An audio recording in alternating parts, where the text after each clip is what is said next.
Wala raw nakikita sa ngayon ang ombudsman na aksyon ni Vice President Sara Duterte na dapat imbestigahan.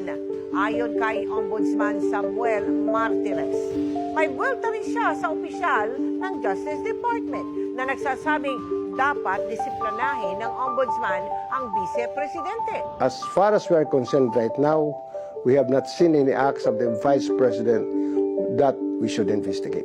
Well, we do not find anything that is in violation of one, the Anti-Graft and Corrupt Practices Act, of any of the offenses in the revised penal code that is in relation to the Anti-Graft and Corrupt Practices Act. Sabi ni Martires, kung ipipilit raw ni Andres na mag-imbestiga na rin ng ombudsman, I would advise Yosek Andres to shut up, to stop talking about the case, because one of the powers of the ombudsman is to take over the investigation of a case of any government investigative agency at any stage of the proceedings.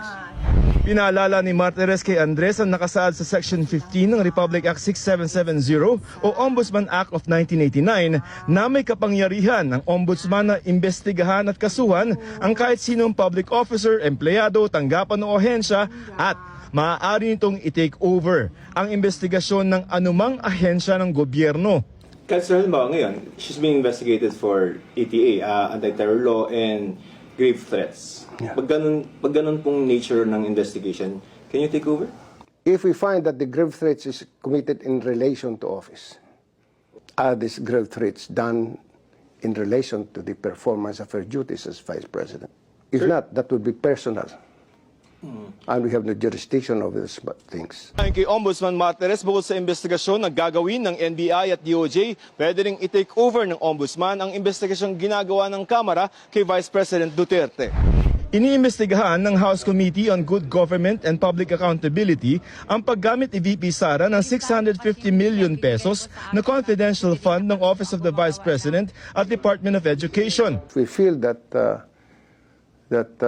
we have jurisdiction over these cases. We can request Congress to please stop and we'll take over the investigation of the case. We can do that, but as a matter of courtesy, we belong to different departments, branch of government. As a matter of courtesy, we'll tell Congress.